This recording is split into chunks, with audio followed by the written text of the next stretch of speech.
apocalyptic hellscape, as a place that is dangerous. Well, let me give you a statistic. 50% of the shootings that have happened thus far in Minneapolis this year have been ICE. In other words, we've only had 2 shootings. One of them has been ICE. We are a safe city. ICE is making it less so. We are a city of unity, but ICE is trying to divide us and tear us apart. For every one of the people that you see standing here behind me, they have more than 1,000 people behind them. They have people that are committed to their neighbors, committed to integrity, committed to justice, and committed to getting the truth. We will not back down from it. Among those that won't back down from it is the person who I'm about to introduce. His ward is right on the borderline of where this particular shooting happened, and that is Councilmember Jason Chavez. Would you please give him a warm round of applause?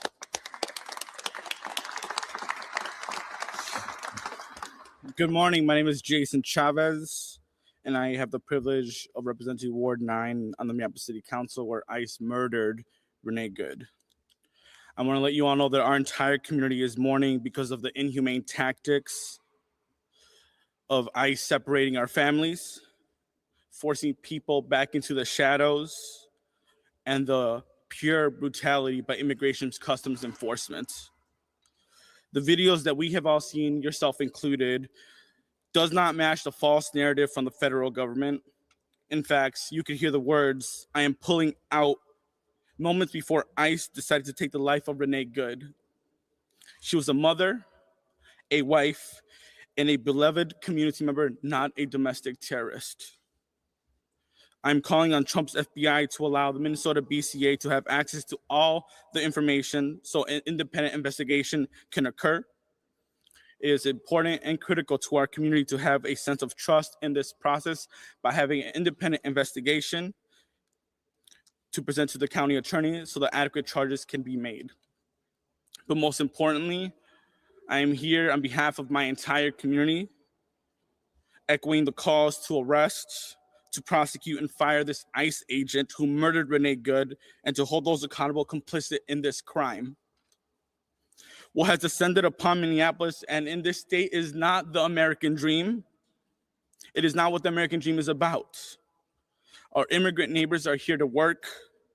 They're here to provide for their family and to achieve prosperity.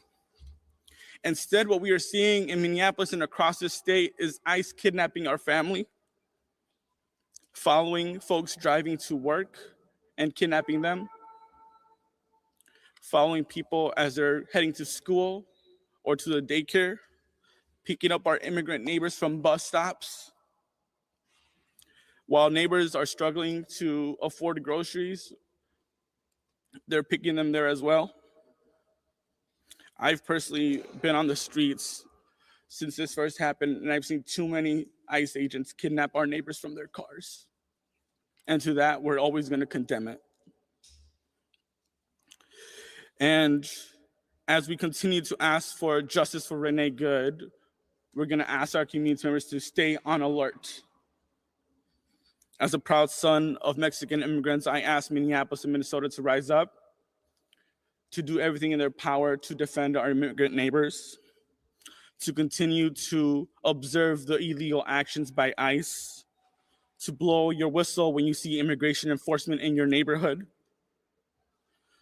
to get trained on rapid response so you can educate your neighbors on what is happening on your block, to provide rides to your immigrant neighbors who need to go to work, who need to get groceries, who need to see their children come back home safely, to help your immigrant neighbors move their cars during snow emergencies, because what we are seeing is many of our immigrant neighbors being picked up simply by moving their cars. To help your neighbors take out the trash, because there are many reports of neighbors being kidnapped while they are taking their trash out. To support our immigrant-owned businesses, to drop off groceries to our children, mothers, fathers, our community members that are starving, and to let it know that ICE is not welcome in this city and in this state. And lastly, we're here to demand justice for Renee Good.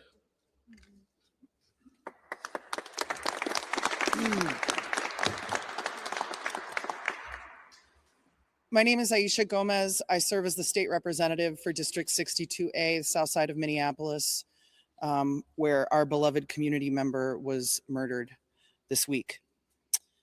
I'm so grateful to Councilmember Chavez for explaining this moment to us and calling on us as a community into this struggle that our neighbors are facing.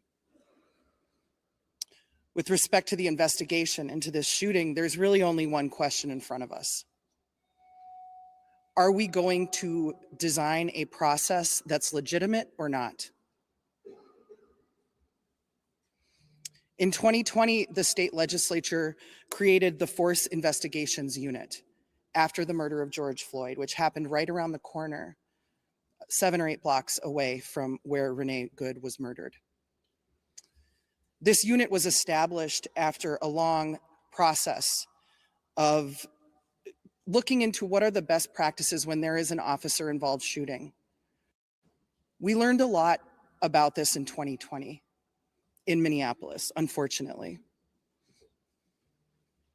One of the things that we learned is that if you actually are interested in public safety, if you actually are interested in the legitimacy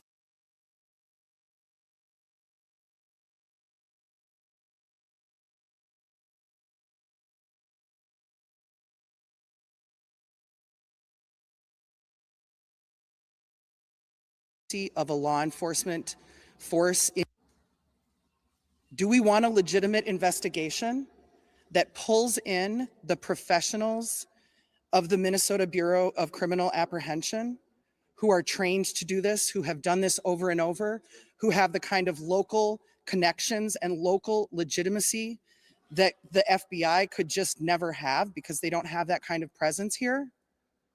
Or are we going to have a discredited farce of an investigation?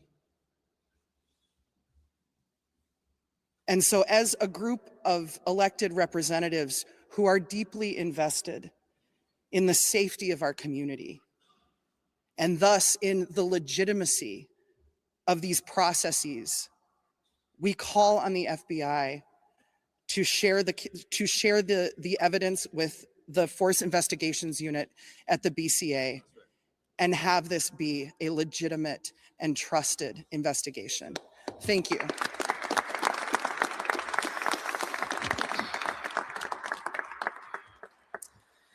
I'm Hennepin County Commissioner Irene Fernando, but you can call me Commish.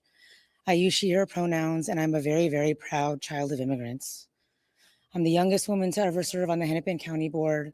I'm the first Filipino American elected in the state, and I'm Hennepin's first board chair of color in our 174-year history.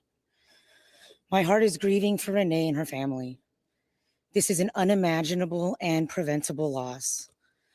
I honor Renee's humanity and life, and I acknowledge the deep pain felt by her loved ones and neighbors. The taxpayer-funded actions and harm we are experiencing right now are inhumane, unlawful, and unconstitutional. United States due process means that justice is pursued through legal action, credible investigation, and courts, not through guns, murder, and violence on our streets. There's jarring footage that show ICE agents stage at elementary school bus stops and going door to door. Often agents are unwilling to provide a badge number, a warrant, or any legal documentation. This is a terrifying reality for Minnesotans since we are still grieving Speaker Hortman's assassination due to the impersonation of a police officer at her doorstep.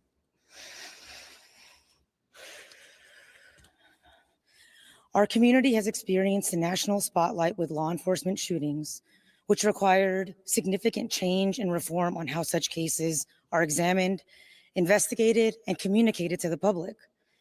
It is critical for our communities to have some sense of trust in the process in order to meet the standards set by Minnesota law and resident expectations. This is why we're calling on the federal government to cooperate with a joint or independent investigation conducted by the Minnesota Bureau of Criminal Apprehension. The thought is that they would do this together, but if for some reason that is not possible, please allow shared evidence for a parallel investigation.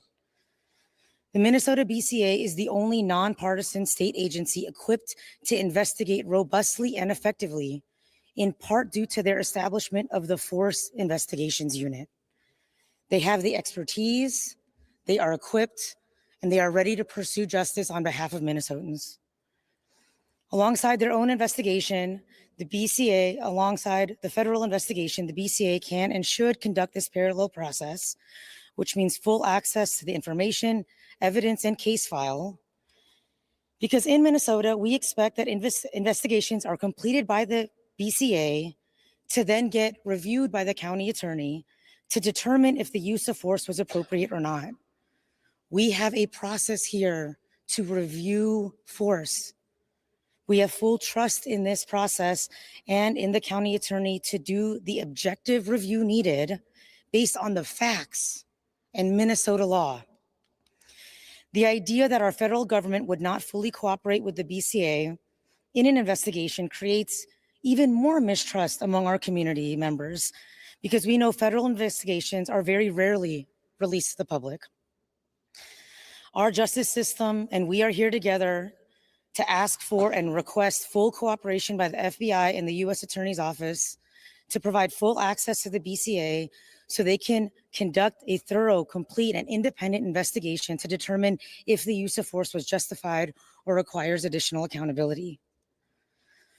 Last and certainly not least, just directly to residents, our neighbors, our friends, our family members, our coworkers, our kids.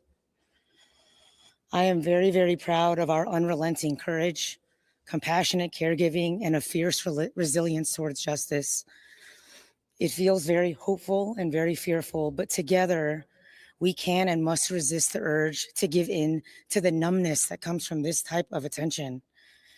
Because numbing our pain might also numb our shared humanity. And it is only through the collective wisdom in our bodies and ancestral storylines that we will get through to the other side of this. Together, we come from powerful, loving, and resourceful stories.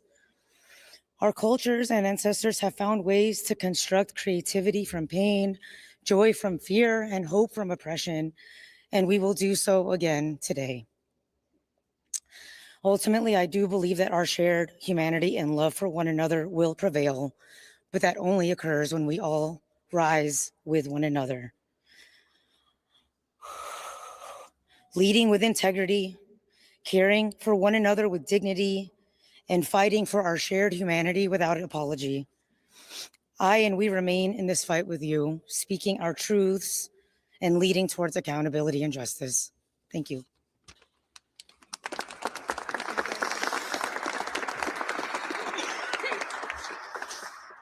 Good morning, everybody. I am State Senator Zaida Mohammed. I think I speak on all my colleagues, especially colleagues in the Senate, when I say we are here on behalf of Renee Nicole Good, a beloved wife, mom, daughter, and neighbor who was needlessly and brutally taken from us in Minneapolis streets on Wednesday morning. That night, thousands of us gathered at the site to grieve the loss and to mourn Renee and to rally for justice. Everything I have learned about Renee, about her humanity and compassion, tells me she would have been there with us, speaking truth to power and turning pain into poetry. This federal government has given us too many reasons to not trust them to do the right thing. There are thousands of agents were sent here under a false pretense in the minutes after an agent, and the minutes after an agent's shot, they refused to render aid. And their leaders have used every opportunity since this tragedy to lie about the facts, to lie about Renee, and to blame her for her own murder. There were many witnesses to Renee's murder, and the horrific videos we have seen make us all witnesses. This was a crime in broad daylight, and the attempt to cover it up is another. Renee is owed the same rights we promised to every American: due process, respect, and truth. We know what we saw, and everything short of a full and an honest investigation is an insult to her memory.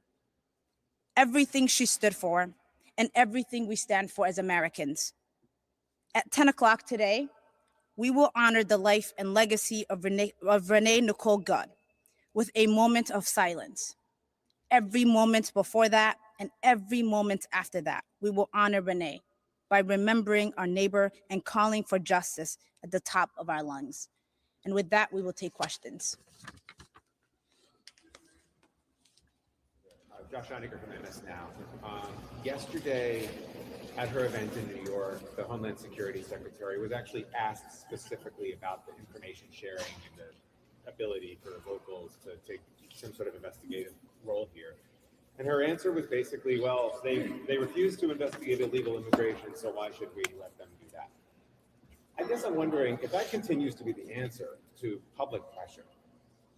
Are there legal remedies at the city, the state, the county attorney level that would allow an investigation at the local level somehow? So the question stemmed from an answer from a press conference that happened in New York City just yesterday, where it was asked, what is the general process for doing this?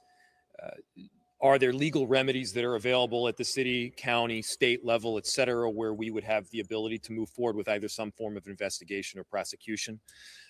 First, there is some precedent that is important here.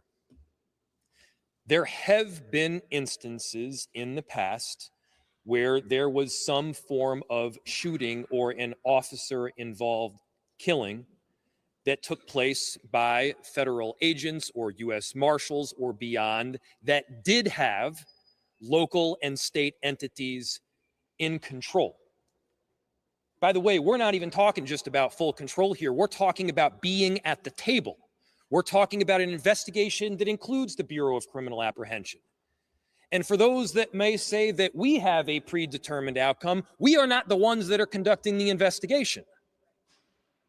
The investigation would be conducted by the Bureau of Criminal Apprehension. They are well equipped to do it. They have a long track record of doing thorough investigations and, by the way, coming to results that both saw culpability and a lack thereof.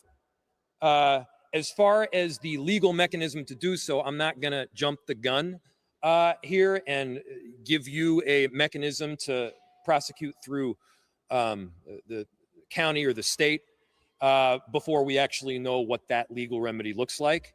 But I can assure you there is potential there that is available. Mr. Mayor, Go here and you there. talked about the presumptive determinations that you feel like the administration has made. They've also been saying, kind of looking ahead to the weekend, what do you make of the administration saying ICE operations will continue? They're sending Border Patrol agents in, effectively doubling down in the wake of this. Well, I think what this does ultimately is expose the truth. What did they say when they came in here? What has this administration stated as their reason for coming into cities around the country? The reason that they've stated: safety, driving down crime. We'll let our statistics speak for the trajectory. They are clearly driving crime up. Up until last night, we hadn't had any shootings in this city other than ICE. Our city is safe. Our city is welcoming. They are making it less so.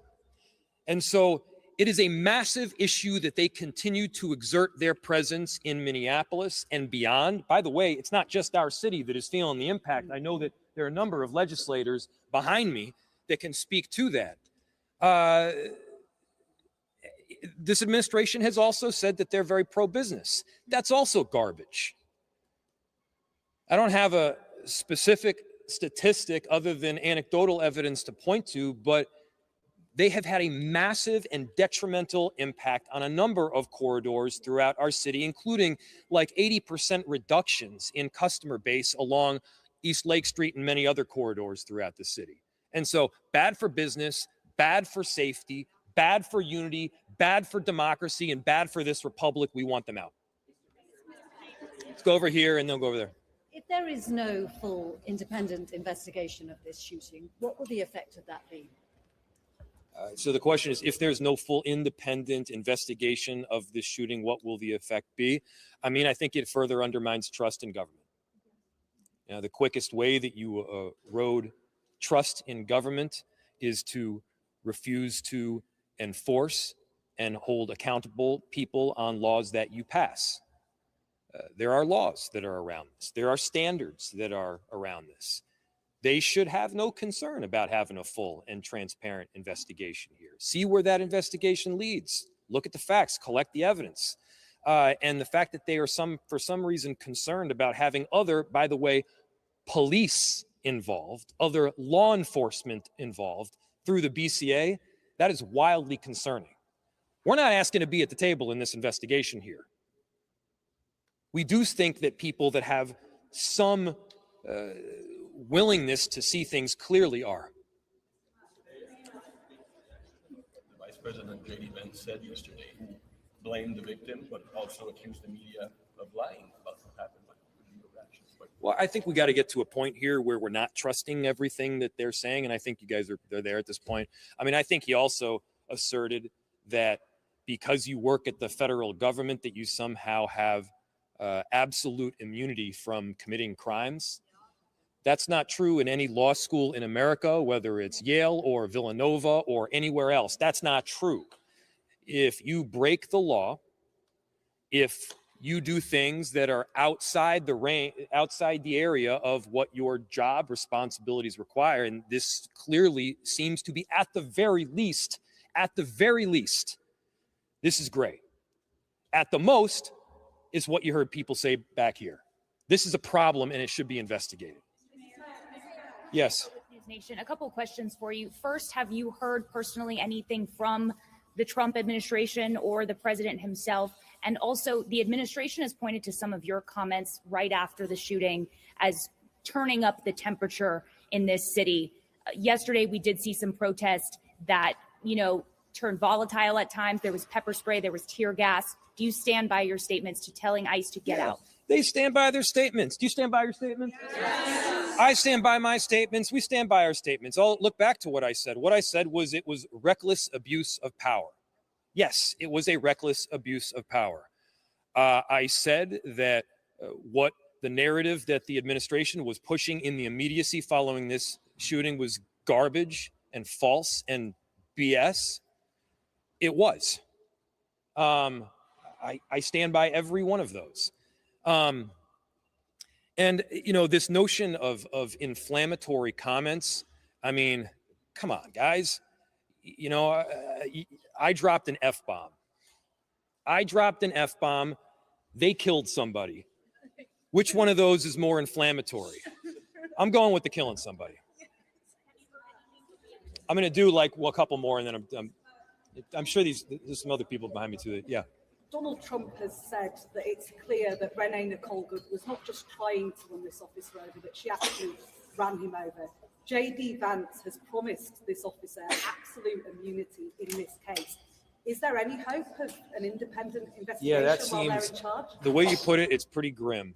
What you just said, and I think to repeat for everybody, Donald Trump said that Renee ran the ICE agent over. Don't take my word for it. Don't take their word for it. Watch the video from every single angle. I mean, the ICE agent walked away with a hip injury that he might as well have gotten from closing a refrigerator door with his hips. He was not injured. I've seen worse injuries from doing that. And so give me a break. No, he was not ran over. He walked out of there with a hop in his step. And so we just got to get to the point where we're at least operating from, hey, this is like, we're looking at it on the video screen. This is what we're seeing. Can we all see that it wasn't run over? And then, J.D. Vance, this concept of absolute immunity is pretty bizarre. Very concerning. It's extremely concerning. That's why we're asking for the BCA to be part of the investigation. We have time for about 2 more questions. Someone have a question for someone other than I'm just wondering if we have a sense for the timeline here, like how fast moving this is. Is there a point at which the state loses access completely to the investigation materials? You want to answer that? I don't know the exact timeline, but I imagine the answer is yes. Go for it. Jamie Long, State Representative, Minneapolis Representative. There have been instances in the past where the FBI has shared information weeks after or even months after.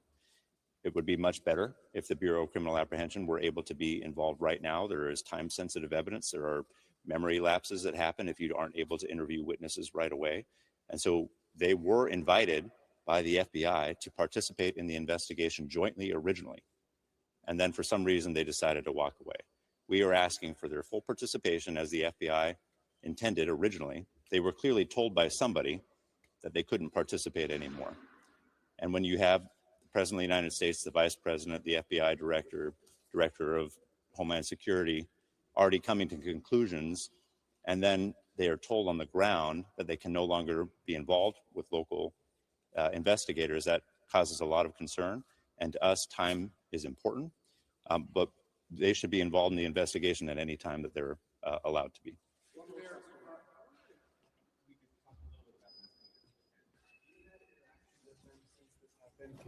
Can you just describe that or talk a little bit about that? So the question is whether I can talk or describe about interactions with Ms. Good and who she was as a person. It would be completely inappropriate for me to do so because there are other people that really knew her, and I did not. Thanks, everyone. Appreciate it. Thanks, everybody. Yeah. Okay, thank you. Thank you. Hi, sorry. I didn't realize how far away you were. What?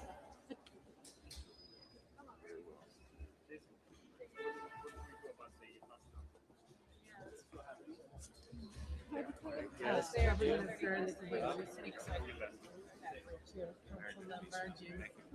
so were you at the side?